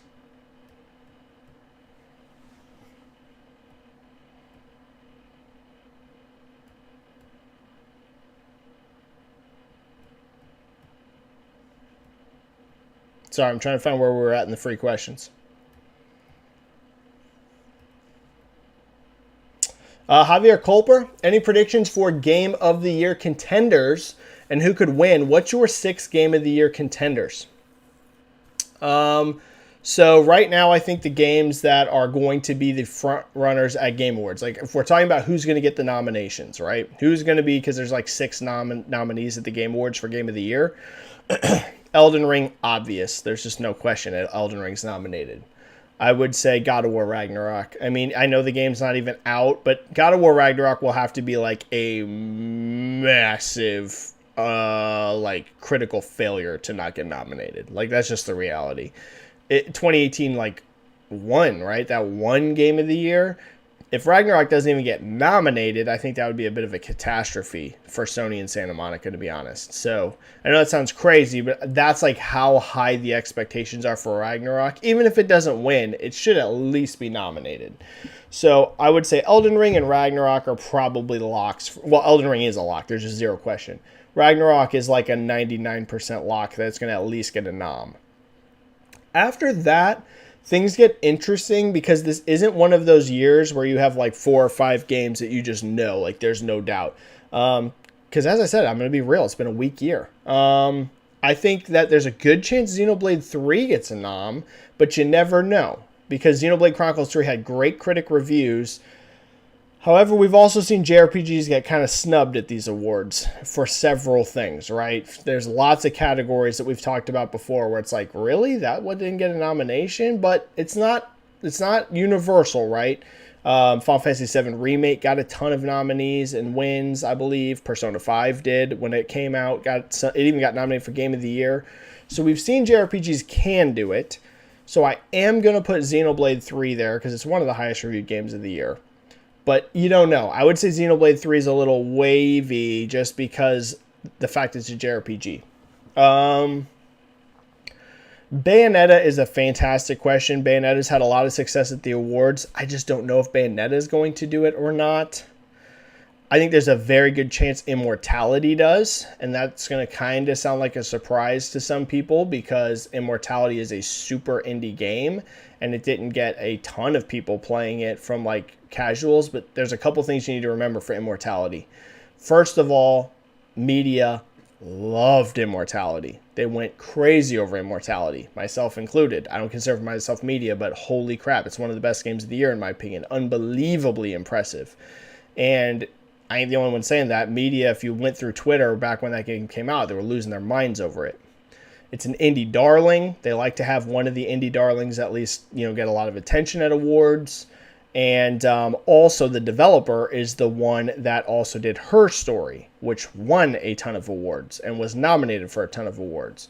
So you have the developer having a history at the Game Awards, like they already have a history there. You have media that absolutely adored the game. And it's like the media, it's one of the indie darlings of the year. I think there's a chance Immortality gets nominated, which is going to surprise people, but I will not be surprised at all. Put it this way, there is zero question in my mind Immortality is going to get nominated for Best Narrative, and it's going to get nominated for Best Performance. I see almost no chance that doesn't happen. So it's going to get some noms, Game of the Year possibly even. I don't think it'll win, but I think it might get a nomination. Because I believe Her Story was nominated for Game of the Year as well. So how many did I list there? Elden Ring, God of War, Immortality, Xenoblade, Bayonetta, Possibles. I don't know. I'm sure I'm missing some. But it hasn't been a strong year. Just the reality. There hasn't been a ton of huge 90-plus crazy reviewed games. I was having this conversation with someone the other day.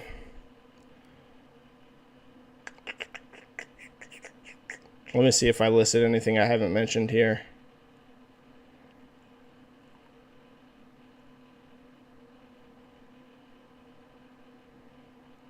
I don't know. I can't even find where I was having that conversation.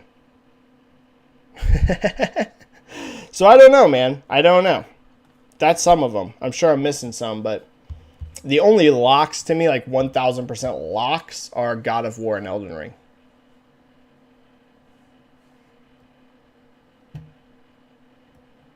Now, my game of the year, it's Elden Ring. It's not actually even close. It's Elden Ring, and it's Elden Ring by a giant landslide.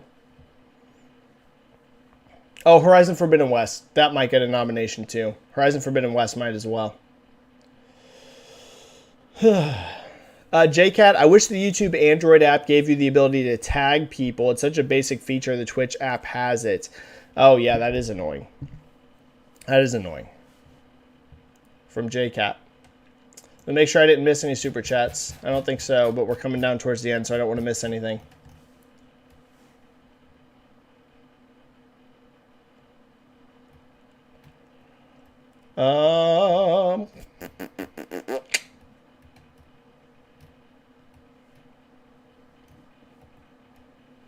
Johnny G saying, what's up? What is up, Johnny G? Bobek saying, hello, what's up, Bobek? Bunch of people saying they're excited for the Witcher remake. Johnny G saying they're excited. Ray is close saying they're excited. Yes, I think that this Witcher remake is going to do very well. Very well. And here's the interesting question to me. Does that come out before Witcher 5? Or Witcher 4, I mean. And I know they're not calling it Witcher 4, but the fourth Witcher game. Because here's the question. Yes, we know that this is super early in development, but also I'm guessing a Witcher 1 remake in terms of just resources is probably way less ambitious than Witcher 4 is. So even though this is very early in development, I'm almost wondering if we get the Witcher 1 remake first, because it's a remake of a game that's already made. So you have a way less barriers that you have to go through than creating a completely new game, right? And Witcher 1's also not a completely open world game, whereas I'm assuming we're all going to assume that Witcher 4 is. So it's funny. I actually think we might get Witcher 1 remake first. I'm not saying that's a lock, and no matter what, they're both years away. But I don't think it's impossible the Witcher 1 remake hits before Witcher 4, because that's going to be way more ambitious, right? But we'll see. I don't know.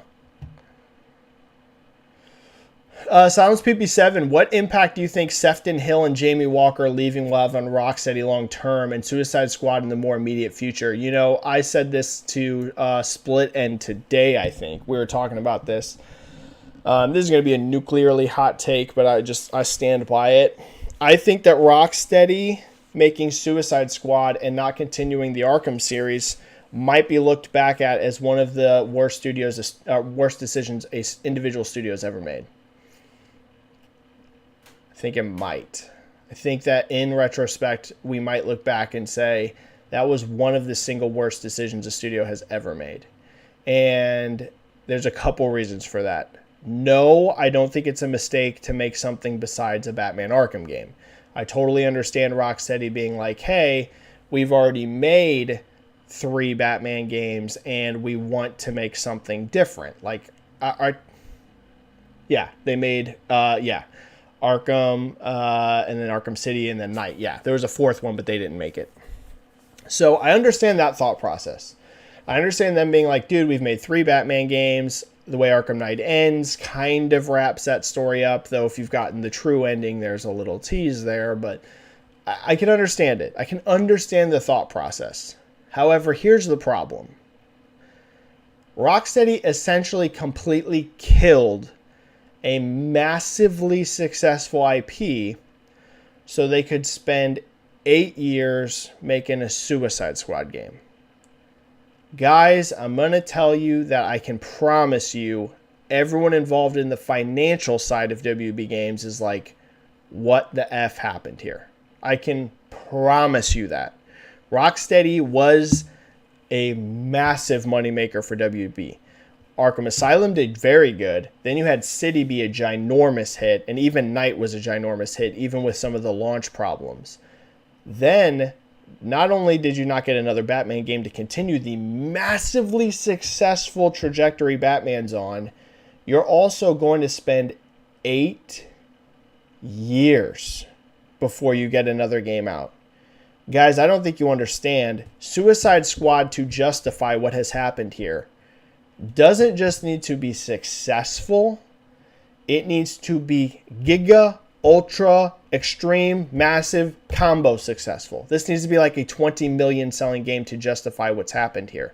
And I don't just mean to be profitable. It can be profitable under 20 million. I'm saying to justify completely killing your Batman Arkham series, just killing it, it's just gone. Hasn't had a single game since.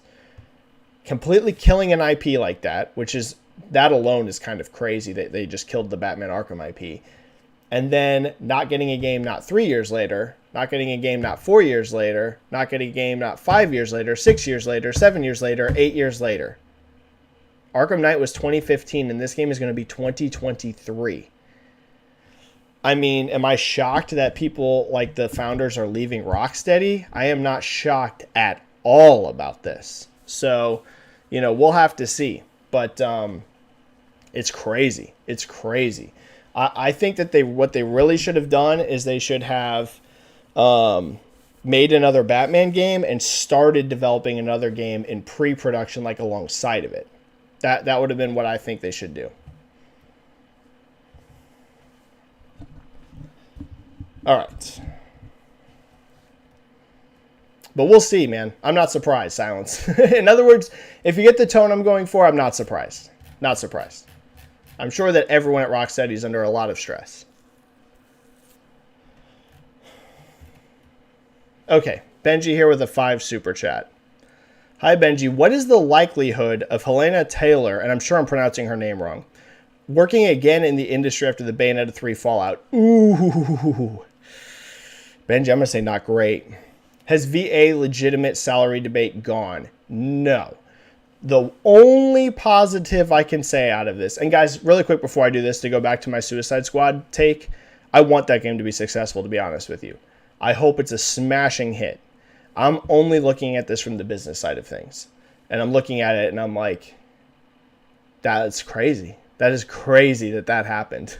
And I'm promising you that people at WB Games feel the same. I promise it. I promise it. I don't promise. I'm not saying that they're not all in on being, supportive of them making a Suicide Squad game. I think in retrospect, looking at it and being like, we killed an IP and we spent 8 years to get another game out that we have no idea if it's going to be successful. Like, no idea. Suicide Squad, no idea. Could be a huge hit, could be a huge bomb. And they spent 8 years making it. And they killed Arkham series in the same time. Crazy. So what is the likelihood of Helena Taylor working again in the industry after the Bayonetta 3 Fallout? I'm going to say low for a couple reasons. I don't know who's going to be in a rush to hire her outside of maybe like smaller projects, like maybe an indie game. I don't know if you're going to want to see much AAA publishers want to work with her because she not only misled people. If you want to be kind, to the Helena Taylor situation and say it wasn't a lie, if you want to be kind, the kindest you can be to what she did is say misleading, because she did. There's just no way around it. She misled people. You can go as far as to say she outright lied. It's basically lying through omission. But at the very minimum, she massively misled people on her situation. Then on top of that, she broke NDA. So she broke NDA, and she broke NDA to not even tell the full truth. I don't know what AAA publisher would look at that and be like, we want to work with you in the future. I don't see that happening at all. I think she killed her career, to be honest with you. In terms of voice work, I think it's done. I don't see any publisher wanting to take that risk in the future, because how do you know it's not going to happen to you?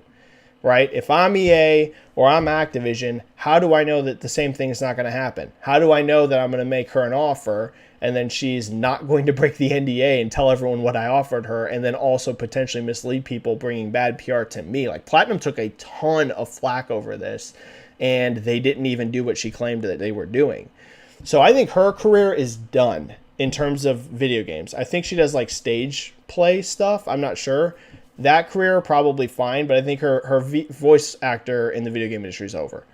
Now, has the voice actor salary debate gone? No. If you want to have one positive out of this, I do think it did bring a lot of light to the situation. I think there is still going to definitely be a salary debate. The problem is that she completely misled people about what she was offering. I think everyone agrees that the very base pay of a lot of voice actors needs to go up. The problem is she was offered like 4 times what the base pay is. So that throws everything off. It wasn't, hey, she was truly offered the minimum. Because even if she broke NDA and she misled people or whatever, if it was still the minimum, you would still be like, okay, I mean, she was offered the minimum. I really get why she was so upset. She wasn't offered the minimum. She was offered like 3 to 4 times what the minimum pay is. So that does throw a wrench in making her more sympathetic, because you're like, you didn't even come out and say, hey, like, the truth is I was paid the minimum and I wanted to raise, look, everyone, look at the minimum we get paid. Let me help raise this. That's not what you did. You were offered 3 to 4 times the minimum. So, Benji, it has not killed the debate. I think the debate is definitely still there, and people I think they do need to get paid more. But for her specifically, I think her career's over. I don't see any publisher wanting to take that risk. Highlander with a 5 super chat right now. What do you think of the new photos from the new space telescope? James Webb, amazing. Don't worry, I'm going to get back to video games, but you guys know I love astronomy. They're so beautiful. My take is there has to be life out there. Absolutely. Highlander, so first of all, in regards to the James Webb Space Telescope, it's incredible. It's everything I had hoped it would be. I've been hearing about James Webb for years and years and years and years, because I follow all this stuff, and the anticipation's been incredibly high, and the photos are just gorgeous. We're literally seeing things we could never see before. Literally. Nothing. It's literally observing things that it is impossible for Hubble to see. Due to it being able to see these super red shifted things, and it's incredible. So much science is being learned off of it. So James Webb, incredible, lived up to the hype, outstanding. In regards to there being life out there, absolutely. The big debate is how common is life or not, and my theory on this, I've said it a bunch. I think the reason that we have the Fermi paradox, which for those of you that don't know, space is super old, space is super vast. If you just run the math, we should be observing other civilizations. It's just an equation. It's like, why is the universe silent? Because it's really big and it's really old. So that's a lot of time for civilizations to pop up. Even if they're not sitting on your doorstep, why do we see 0 signs of civilization in the universe? My opinion on this, Highlander, I think the answer to the Fermi paradox is that life itself is not necessarily uncommon. I think we're going to find things like microbes all over the place eventually. I think we even might see complex life, not as often as microbes, but I think we will even eventually get signs of complex life. I think intelligent, and not just intelligent, more importantly, technological civilizations are extremely rare. I think it's the easiest answer, and it's the one that makes the most sense. Look at how long it took for humans to get here. And look for even how long it took humans to get here, how short of a window we've been technological. I mean, even, first of all, it took forever to get to humanity, who, as far as we know, is the most intelligent species this planet's ever had. And not only that, it also took us quite a while to get from that to get technology. So I think that's really the answer to the Fermi paradox. I don't think that life is super uncommon. I think intelligent and, more importantly, technological civilizations are probably just very rare. I'm not going to say we're the only one, but it's probably just an extremely rare event to happen. So I think that explains it. I think there probably is another technological civilization out there. There's probably just not many of us. It's probably a pretty rare thing. Okay. Sounds PB7. What do you think Sefton Hill and Jamie... Oh, we already did that. Sorry. Dangerman says that they hope that the Witcher remake keeps the original atmosphere. I would agree.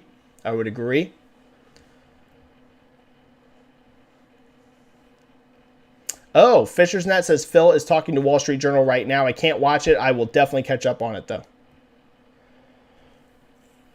Ken B, is this your first chat since September MPD results? You know what? It is. I forgot, but you're right, it is. If so, any thoughts on it? I was surprised that Saints Row held top 10 and JoJo's Bizarre Adventure also got top 10.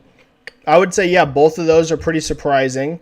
I don't think that The Last of Us placement was surprising. You saw a lot of people post. I even saw some actual websites post opinions on this, being like, you know, The Last of Us Part 1 sales are like mind-blowing. Like, nobody said that they wanted this game, and look, it still hit top 5. Listen, I'm not telling you The Last of Us Part 1 didn't sell well, but did you look at the games that are below the top 5? If it wouldn't have hit top 5, that would have been bad. Like, let's look at NPD. Let's look at NPD really quick. And guys, this is not a knock at The Last of Us Part 1. I literally platinumed the game. Like, I loved The Last of Us Part 1.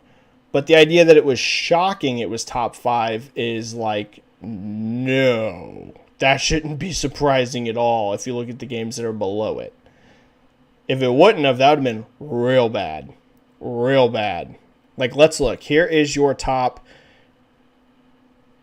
So the game that's below The Last of Us Part 1, guys, is Teenage Mutant Ninja Turtles, the Cowabunga Collection. You tell me if you think The Last of Us Part 1 should be outselling that game. It should be. So, that's all I want to say. This isn't me telling you that The Last of Us Part 1 didn't sell well. I mean, very well might. I put it this way. The gap between number 5 and number 6 is clearly huge. So, to be clear, this is not me saying The Last of Us Part 1 was a bomb. It's me responding to some of the stuff I saw where there was a lot of people like, I can't believe it hit top 5. This is like incredible. It's like, guys, the game below it is Cowabunga Collection. It better have sold more than that. If this sold less than Cowabunga Collection, I mean, it would be a panic moment at Sony and Naughty Dog. So I'd hope it would sell more than that. So again, that doesn't mean it didn't sell well. I'm just referring to that particular talking point. I was like, what? Of course it was top 5. Why would it not be top 5? So yeah, but still, we don't know the number, but it's probably pretty good. Splatoon 3 is great considering it's number 4 and doesn't have digital. It outsold The Last of Us Part 1 with digital. So The Last of Us Part 1 has digital included. Splatoon 3 does not. So clearly Splatoon did well. Saints Row at number 7, pretty good. It is below Cowabunga Collection like I mentioned, but still top 10 is nice to see. And JoJo is definitely a surprise, I would say. That's some things that stuck out. Hardware, I wasn't surprised at all. I expected PlayStation 5 to be number 1. I even said that on the chat. I said they had a great month in September, and October's looking really good too.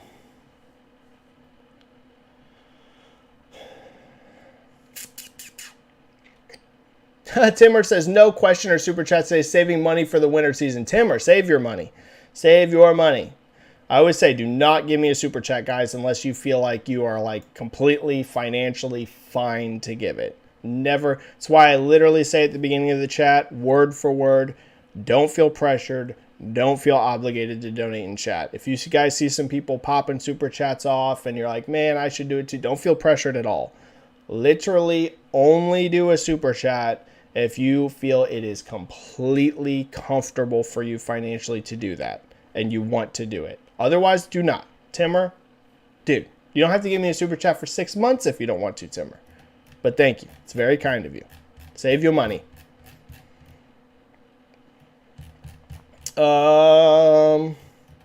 Just a few more and I gotta go because I gotta go to work today. Space Dovakin, 13% hardware growth is insane for Xbox. What's your guess number behind that percentage, Benji? It looks like Xbox is getting close to 20 million. Welfare, who I really like. Welfare, who is a great number cruncher. Much better number cruncher than me. I've talked about this before. People have different strengths. I don't consider myself one of the best, but I think the one thing that I would say I'm very good at in general is reading strategy. Like if someone said, what do you think you're best at when you look at the video game industry? I would say I think I'm very good at reading the strategy behind these companies, why they make the choices that they make, and what they're going to do next. That's what I feel like I'm usually pretty good about. Usually if I think, hey, this is probably going to happen, this is what they're thinking, I'm usually in line with that. However, I am definitely not the best numbers cruncher. There are people that are fantastic at just crunching the raw data. Welfare is much better at crunching raw data than I am. And his estimate, I think he thinks Xbox Series is right around 18 million now, like right over 18. So it looks like they're getting close to 20 million Xbox consoles sold. That's what it looks like. I trust Welfare. Give or take a bit on that, right? I mean, Welfare doesn't know the exact number. He's crunching data, but he's very good at crunching data. So I would say it's probably a very good estimate, right around 18 million.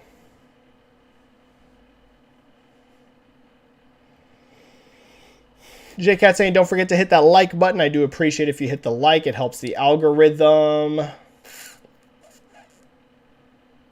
Couple more and I got to go. Couple more and I got to go.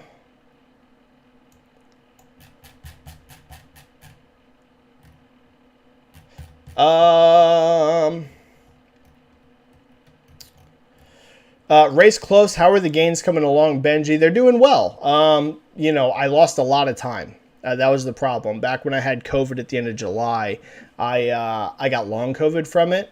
And I was out of commission for about 2 months. And for anyone that lifts weights, they can tell you. And when I say I didn't lift for 2 months, I mean I didn't even touch a weight for 2 months. So anyone that can tell you, it takes a long time to build muscle, and then whenever you stop, it's not like you lose your gains instantly. It's not like, oh, if you don't lift weights for 2 weeks, you're going to lose all your gains.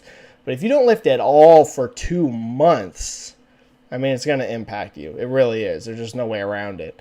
So I definitely lost some progress with that. I would say I'm gaining a lot of ways back. I'm not huge by any means. It's funny. I posted a before and after comparison from a year ago, and I had a bunch of people being like, it's just the angle. You haven't gained any size. Well, I can tell you in the above picture, I was 144 pounds, and now I'm 166 pounds. So it's 22 pound difference. So not all of that's muscle. Some of it's going to be water weight. I take creatine. Creatine holds more water in the muscle, so that some of it's water weight. It's not all muscle weight. But, I mean, I'm 22 pounds heavier than I was in the previous picture. So, some of it's definitely muscle. So gains are coming. They're not as good as I want them to be, but the 2 months really set me back. But I would say Ray's close that ever since the beginning of October, I would say like the last month, I've been very much back on schedule. So I'm hoping by the end of December, I'm not going to be huge or anything, but I'm hoping I'm like really happy with where I'm at.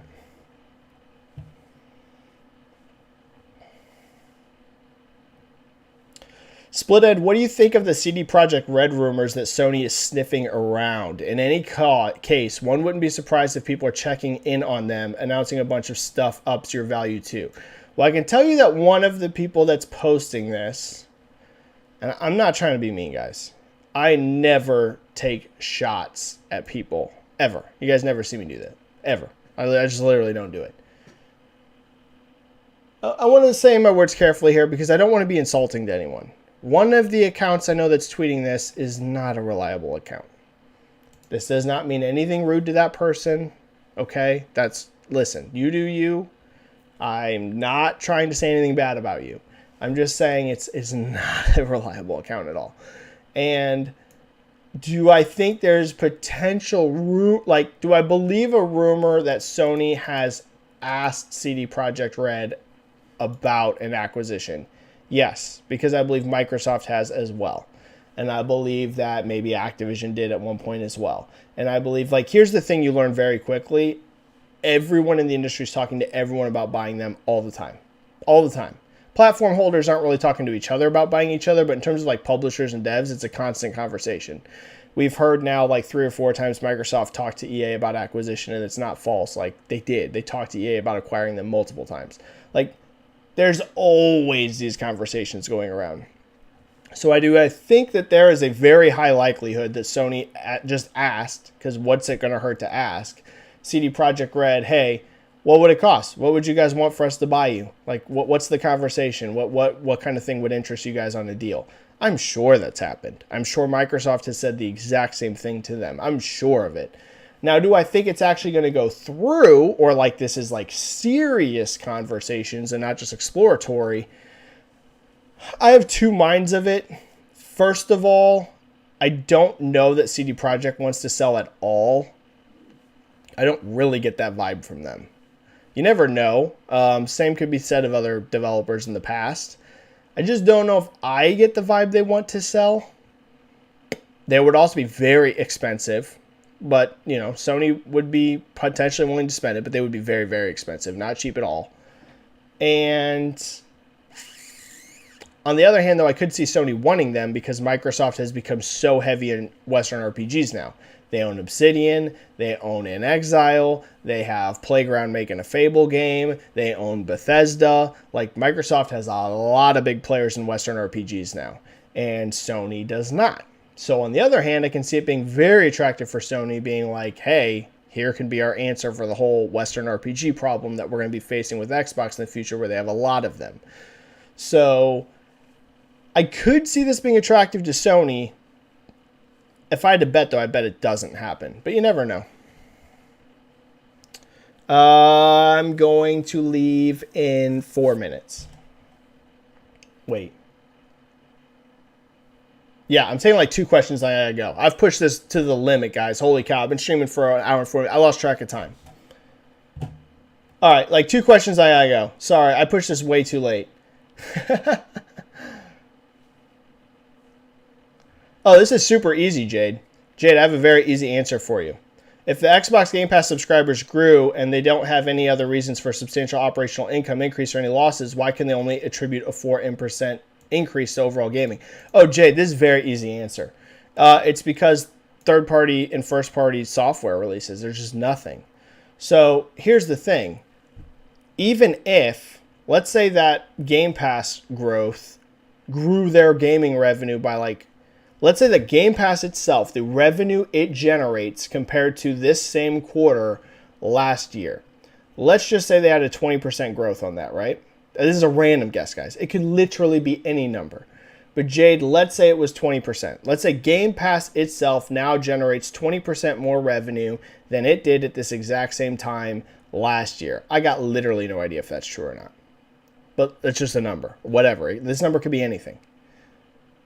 Even if that grows 20%, Game Pass is only one factor within content and services. Now, content and services is going to cover every single game that's sold, every single piece of DLC that's sold on the store, every single subscription, whether that's Game Pass, EA Play, which they get a cut of, even if it's not that, Xbox Live Gold, right? So even if that 20% in revenue is growth from Game Pass, these other factors can lower the overall growth, right? The overall gaming ecosystem, that even though Game Pass grew and even hardware grew, the other things that we're talking about here, game sales, DLC sales, etc., those decreased to an amount that it brought, even if Game Pass saw a pretty darn good growth, that the hardware growth and Game Pass growth were not enough combined to offset the other declines to raise the overall gaming revenue by more than 3% or 4%. So it's a very easy question to answer. I would say that this result tells me, Jade, you can probably expect something very similar from Sony. Very similar, because the third-party output is so tremendously bad this year. So expect Sony, since we can talk about this since no one asked, expect Sony to post very good hardware revenue increases for this quarter. I think so. I think you're going to see a big bump in hardware revenue year over year. Do not expect a huge bump in overall gaming revenue, because I think that Xbox's earnings has made it very clear third-party sales and DLC for those games is very bad this quarter. So, Jade, that would be what I would expect. Expect Sony to not post much growth, same as Xbox did. Very good growth in hardware like we saw from Xbox. I think actually even better than Xbox's 13% growth. Xbox had 13% year-over-year growth. Expect Sony's to be even higher than that. But don't expect their overall gaming revenue to see huge growth. It'll probably be single-digit growth as well. Hope that answers your question. All right, one more. Because I pushed this way too long.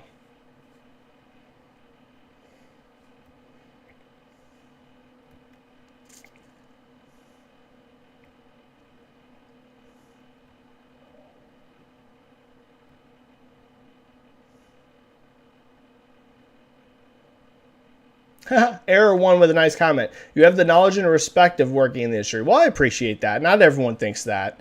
I don't dive into the YouTube comments after my videos post because I've noticed they're usually very mean.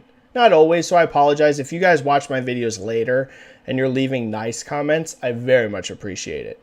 I have noticed, though, that there tend to be some mean comments in YouTube comments, so I do not read them. I read the YouTube live chat, and I totally interact with you guys here. On Twitter, I can just easily mute people. So if they're rude, I just mute them and never see them again. But YouTube comments, I don't really, unless I'm mistaking it, you can't mute people. That tends to be where the more negative comments are. So, I mean, not everyone thinks that. I do appreciate it, though, Error. I do appreciate that. Okay. I gotta go. Last one.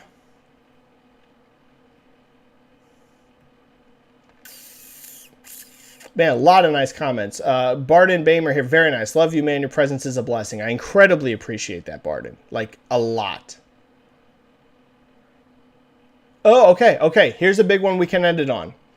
Okay, here's where we can end it because it's a big story and I've been super curious about this. Here we go, guys. We're going to end it here. Reverse World. Xbox Stream Box just announced is not a thing, per Phil Spencer from like an hour ago. Spencer has the prototype on his shelf, but it's not coming out for years. Okay, fascinating thing to end it on. This has been a big debate for a long time. Is a streaming-only box going to come anytime soon? It looks like Phil has confirmed not going to happen. So there are prototypes. So we know that they have been prototyping it because he even said, apparently confirmed, yes, we do have prototypes, but it's not coming out for years. I would say I'm both surprised and not surprised. Here is my thought. If there's not going to be one for years, like he's saying, I think two reasons in my mind. I haven't seen the interview, but I have two reasons in my mind about why they're not going to do this yet. One, I'm betting that maybe they just couldn't get the cost to be significantly lower enough than a Series S, for example, for it to be worth it on the market. Because I've said before, if they release a streaming-only box, this thing needs to be $100 or less. I don't think it can be like $150 because at that point, why wouldn't you just buy a Series S? So part of it, I would say, is that it needed to be $99 or less. To be worth it, to be worth putting something through manufacturing to where you could sell enough units. So I would say part of it's probably that. And then the other part I would probably say is they are smart and that they realize that the cloud technology still isn't just quite there yet. Cloud is a solid experience, but it is not, I would say, perfect experience. So maybe not a bad choice to just wait. Let the technology mature for a few more years to where it's very, very reliable, very, very good. And maybe at that point, you can also feel confident enough and enough people engaging with cloud, you can launch like a $99 streaming box. So I understand it. Okay, guys, I'm going to bounce there. Thank you so much. Thanks for another great chat. Thank you guys for your nice comments. It means a lot to me. I'm going through a lot of anxiety right now. Dude, I almost had to bail out of this chat like 2 or 3 times because I almost had a panic attack. I'm not kidding. Not because I'm like nervous. I talk to you guys every week. Like, anxiety is really bad for me right now. So like literally there's almost 3 times that I had to quit the stream because I thought I was about to have a panic attack. So thank you guys so much. Your kind words super help me and lift me up. Thank you for another great chat. Subscribe to the channel if you're not already. We do one of these every single week. Follow me on Twitter if you are not already. That's where I'm the most active. That's where most of my following is. And thank you so much, guys. Thank you for everything. You guys are the best. Stay safe. Play some games, and I will see you either very soon here on Twitter or I will see you on YouTube here next week.